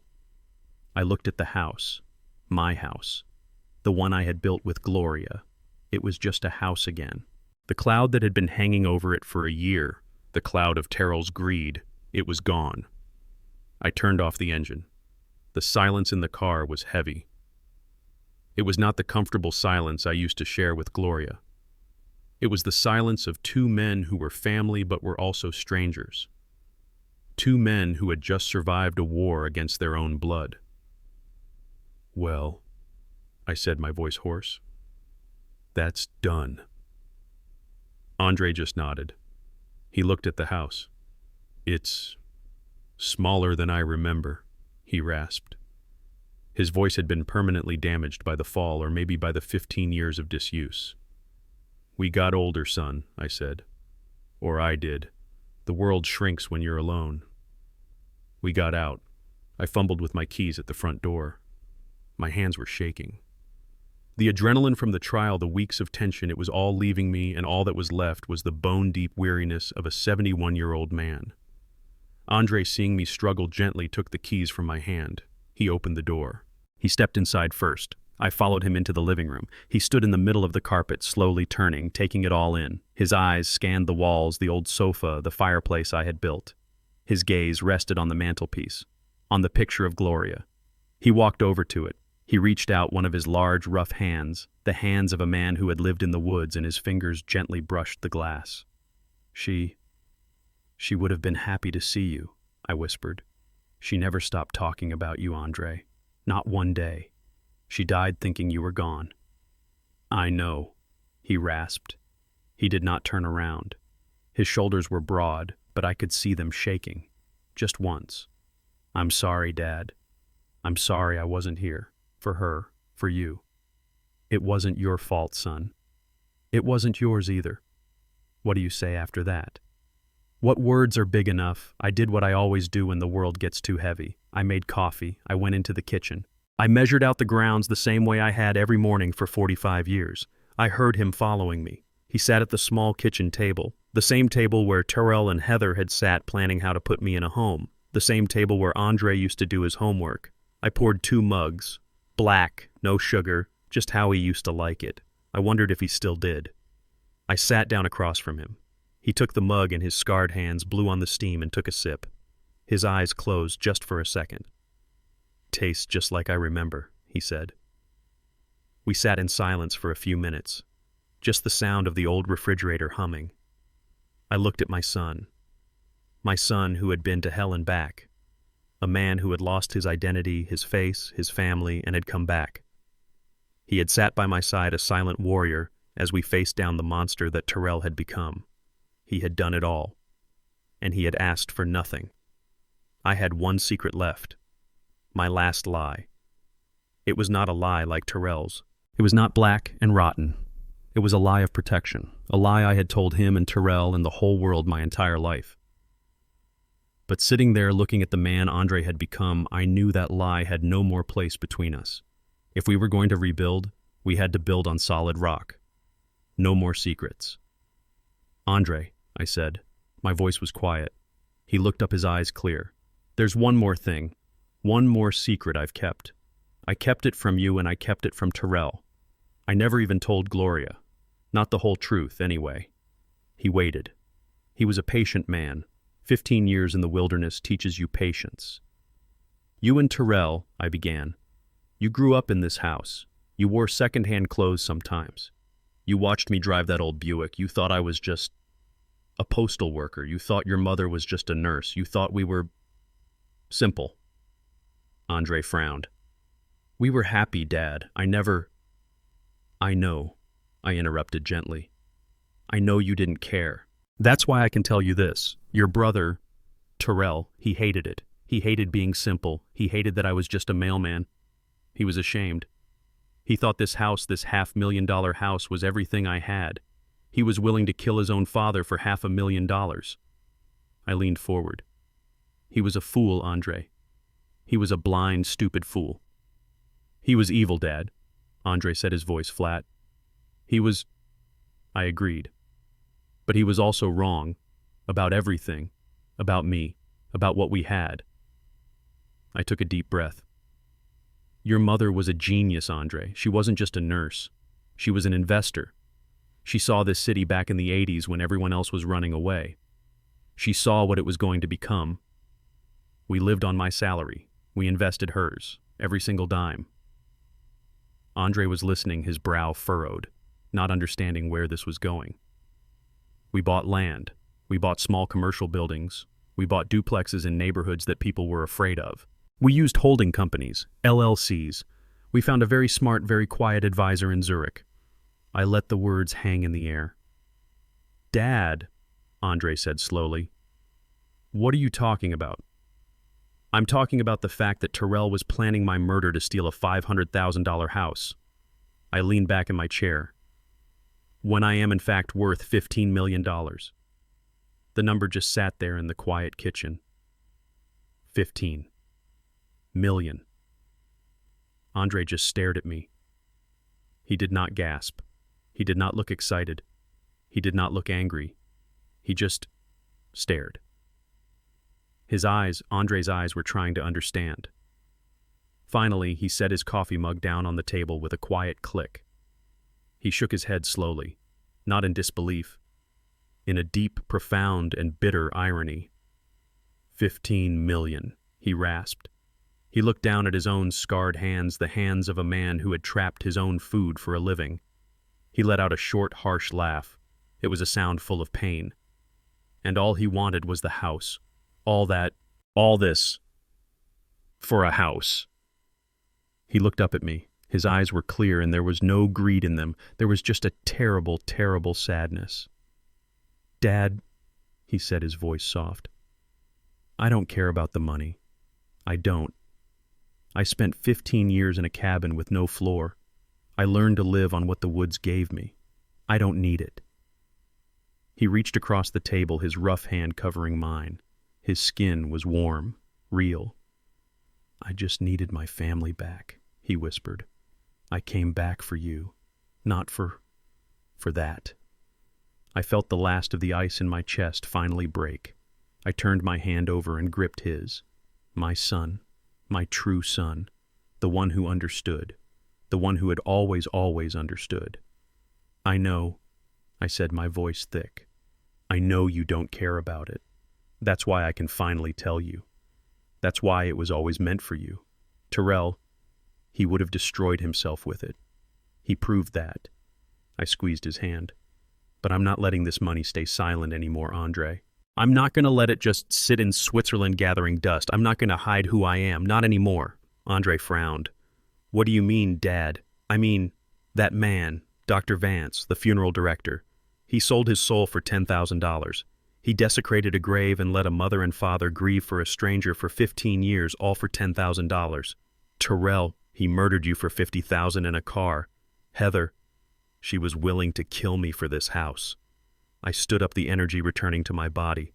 This whole nightmare, this 15-year hell, it happened because of money. It happened because of greed. It happened because they thought I was old and poor and weak and alone. I'm not going to be the last one, Andre. Dad, I'm not letting this money stay hidden. I said, my voice hard. I'm going to use it. I'm going to turn it into a weapon for good. I'm going to find every Dr. Vance out there. I'm going to find every other family trying to do to their parents what Terrell tried to do to me. I'm going to use this money to hunt them down. Terrell thought I was a burden. He's about to find out I'm a reckoning. I did not sell the house. I could not. It was the last piece of Gloria. It was the only home Andre had ever truly known. Instead, I called my bankers in Zurich. I told them after 40 years of silence it was time to bring the money home. And I did not just bring it home, I put it to work. 6 months after the trial, I stood on a small stage in downtown Atlanta. Andre was standing beside me, tall and scarred, wearing a suit for the first time in 15 years. Anita Jackson was on my other side. Gideon was in the front row. There were cameras, reporters, people from all over the city. I looked at the banner behind me. It was the first time I had seen it in public. It read, "The Gloria and Andre Reed Foundation." I stepped up to the microphone, my hands steady. My name is Isaiah Reed, I said, my voice clear and strong, echoing in the quiet room. For 40 years, I was a postal worker. My son Terrell and his wife Heather thought I was a poor, senile old man. They thought I was a burden. They tried to steal my $500,000 home. To get it, they were willing to commit me to a nursing home, to forge documents, and to let me die. I paused. What they didn't know is that I am worth $15 million. Their greed, their impatience, their cruelty was all for nothing. They destroyed their lives and my family for pocket change. A murmur went through the crowd. My family's story is a tragedy, I continued. But it will not be a waste. Today I am officially launching the Gloria and Andre Reed Foundation. This is not a charity. This is a weapon.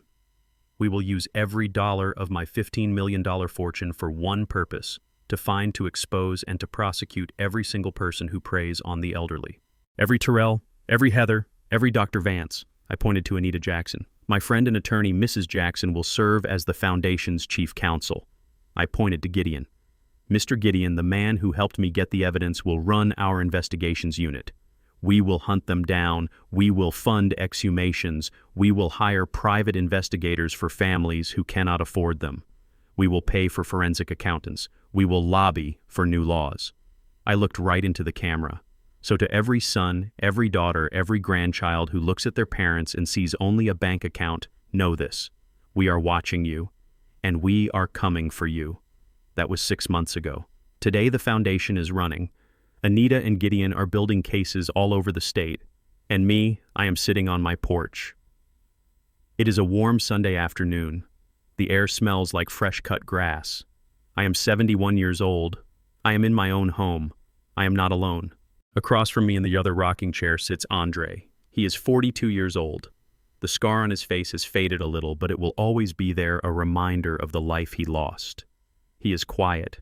He is still learning how to be in this new world, this loud, fast world. But he is home. He is telling me a story, not about the horror, but about the quiet years, about Elias, the old vet who saved him, about learning to track a deer, about the first fish he ever caught with his bare hands. He is filling in the 15 years of silence, one small story at a time. I pour him another glass of sweet tea. He takes it. He looks out at the yard he used to mow. He looks peaceful. The ghosts that were in his eyes when he first came back, they are finally starting to rest. He takes a sip of his tea and looks at me. He smiles. That old, familiar, quiet smile. The scar on his cheek pulls, but it does not hide the kindness in his eyes. "You know, Dad," he says, his voice still that low rasp. "I'm sorry I took so long to call." I smile back at him. "It's all right, son. I figured you were busy." He chuckles. "I was. And besides," he taps the side of his own new modern smartphone sitting on the table between us. "I just didn't have much time. The battery was low." I let out a laugh, a real deep belly laugh, the first one in years. Andre laughs with me. The sound of our laughter floats out over the quiet neighborhood. For the first time in 15 years, I am not a grieving father. I am not a target. I am not a secret millionaire. I am just Isaiah. I am home. And I am finally, truly at peace. This story taught me that true strength is often quiet. My son Terrell saw my simple life as weakness, as poverty. He thought I was an old, senile fool he could just push aside. He did not know that my simplicity was a choice, a shield protecting a fortune. He underestimated me just as he underestimated his brother Andre. He learned too late that the quietest people often have the most power, and that true character is not about the money you show, but the integrity you keep when you think no one is watching. Thank you for listening to my story. I want to know where you are watching from today. Please let me know in the comments below. Have you ever felt underestimated by your own family? Did you ever have to hide your strength just to see who people really were? What would you have done in my shoes? Hit that like button if you believe justice. No matter how long it takes, we'll always find the light. And please subscribe to this channel for more true stories about survival betrayal and the moment that truth finally comes out.